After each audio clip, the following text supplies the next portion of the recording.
Good morning students, कैसे हैं आप सभी। देखिए, आज हम क्लास 8 में वीडियो नंबर 29 करेंगे बेटा, ठीक है।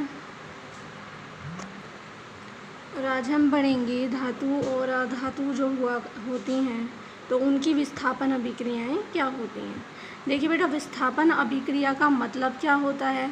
विस्थापन अभिक्रिया का मतलब होता है एक स्थान से दूसरे स्थान पर विस्थापन कर देना। यहाँ पर देखिए, आपको तीन जो है ना विलयन आपको दिए हुए हैं, ठीक है। आपको 5 बीकर दिए हुए हैं, पहला बीकर, दूसरा बीकर, तीसरा, चौथा, पाँचवा। अब यहाँ पे आपको क्या बोला है, पहला जो बीकर है, इस पहले बीकर के अंदर बेटा क्या किया गया है। पहले बीकर के अंदर CuSO4 जो आपका ये कॉपर सल्फेट है और जिंक का विलयन है, ठीक है। कॉपर सल्फेट CuSO4 और उसके साथ जिंक का एक टुकड़ा डाला हुआ है, ठीक है। जो बी है उसके अंदर क्या किया गया है, यहाँ पर देख लीजिए। जो दूसरा बीकर है उसमें कॉपर सल्फेट दिया है और फेरस का टुकड़ा दिया है। अगले में जिंक सल्फेट दिया है और कॉपर का टुकड़ा दिया है। फिर आयरन सल्फेट दिया है और कॉपर का टुकड़ा दिया है। फिर जिंक सल्फेट और लोहे का टुकड़ा दिया है। 5 तरह के टुकड़े यहाँ पर दिए हैं, ठीक है। अब आपको देखिए इसमें होता क्या है बेटा, मैं आपको इसमें बताती हूँ। देखिए क्या होता है यहाँ पर, एक धातु जो होती है दूसरे धातु को उसके यौगिक के जलीय विलयन में से विस्थापित कर देती है, ठीक है। फॉर एग्जाम्पल जैसे मैं आपको यहाँ बताऊँ, हम बीकर ए की बात करें तो बीकर ए में कॉपर सल्फेट और जिंक का टुकड़ा था, है ना। कॉपर सल्फेट था और जिंक का टुकड़ा था। लेकिन क्या होता है विस्थापन, ये जो जिंक है ये कॉपर को यहाँ से हटा देगा, कॉपर को तो बाहर कर देगा और खुद आकर इससे जुड़ जाएगा। और इसे हम देखेंगे कैसे कि जब कॉपर सल्फेट है वो तो नीले कलर का है, उसमें हमने जिंक डाला है। लेकिन जैसे ही जिंक इसमें जुड़ेगा कॉपर अलग हटेगा, तो कॉपर अलग हटने का मतलब है उस पेंदे में नीचे बैठ जाएगा अलग होकर के, तो पता चल जाएगा कॉपर हट गया है, ठीक है।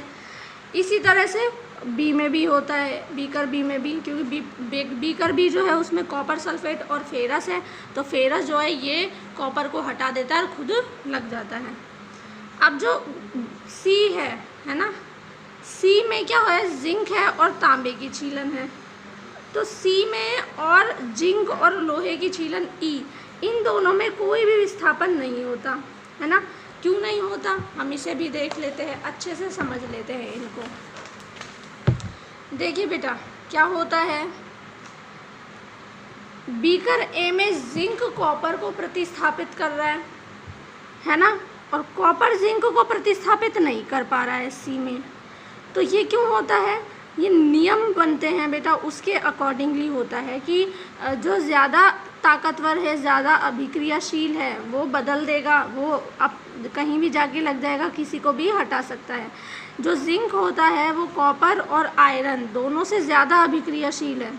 तो एक जो ज़्यादा अभिक्रियाशील धातु है वो कम अभिक्रियाशील धातु को विस्थापित यानी हटा सकती है, लेकिन कम अभिक्रियाशील धातु जो है अधिक अभिक्रियाशील धातु को नहीं हटा सकती, नहीं प्रतिस्थापित कर सकती। इसलिए जो ZnSO4 जिंक सल्फेट का विलयन है उसमें आप चाहे कॉपर डाल दें और चाहे आयरन डाल दें, वो विस्थापन नहीं होगा और बाकियों का विस्थापन हो जाएगा। क्लियर।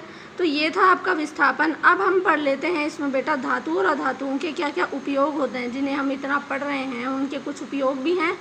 तो देखिए बेटा, धातुओं का उपयोग आप लोगों को पता है कि मशीनें बनाने, मोटर, वायुयान, रेलगाड़ियाँ, उपग्रह, साज सामान, खाने के बर्तन, जल बॉयलर और भी बहुत सारी चीज़ों में धातुओं का उपयोग किया जाता है।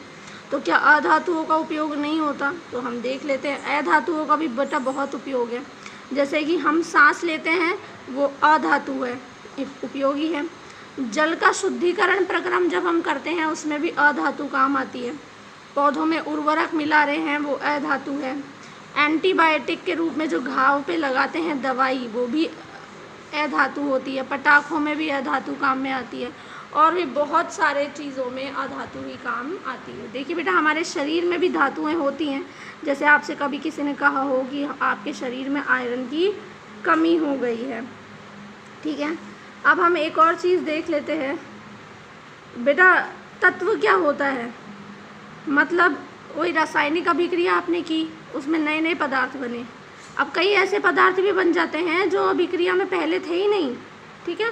तो ऐसी में इन्हें ठंडा करें, गर्म करें, इनमें वैद्युत अपघटन यानी इनमें बिजली दौड़ाएं या इन्हें विघटित कुछ भी नहीं किया जा सकता, ना तोड़ा जा सकता है, ना छोटा किया जा सकता है, ना ठंडा ना गर्म। तो इन्हें क्या कहते हैं, तत्व कहते हैं। तो जो सल्फर होता है वो एक ऐसा ही तत्व है। इसी तरह आयरन और कार्बन ये भी तत्व हैं, ठीक है। अब इसीलिए ये हमारे शरीर में होता है। तत्व जो होता है सबसे छोटी इकाई है और ये हमारे शरीर में रहते हैं। भौतिक परिवर्तन इसमें होते नहीं हैं, है ना। अब इस तरह के जो पदार्थ हैं ब्रह्मांड के अंदर असंख्य है, इनमें बहुत अलग अलग तरीक़ों के तत्व है। बाढ़ में से ज़्यादा जो है ना तत्व नहीं है, इन्हीं से मिक्स हो के नए नए तत्व बनते रहते हैं। अधातु भी 20 से कम है। कुछ उपधातु जरूर इनमें पाई जाती हैं। उपधातु क्या होती है, जिनमें धातु और अधातु दोनों के ही गुण होते हैं, ठीक है। तो इस तरह से आपका जो ये चैप्टर है ये कंप्लीट होता है। आप लोग इस चैप्टर को रीड कीजिए और रीड करने के साथ साथ इस चैप्टर को मेन जो पॉइंट्स है इसके लर्न करके रखिए। नेक्स्ट वीडियो के अंदर हम इसके अभ्यास प्रश्न स्टार्ट करेंगे। तब तक के लिए आप पढ़ते रहिए। Thank you.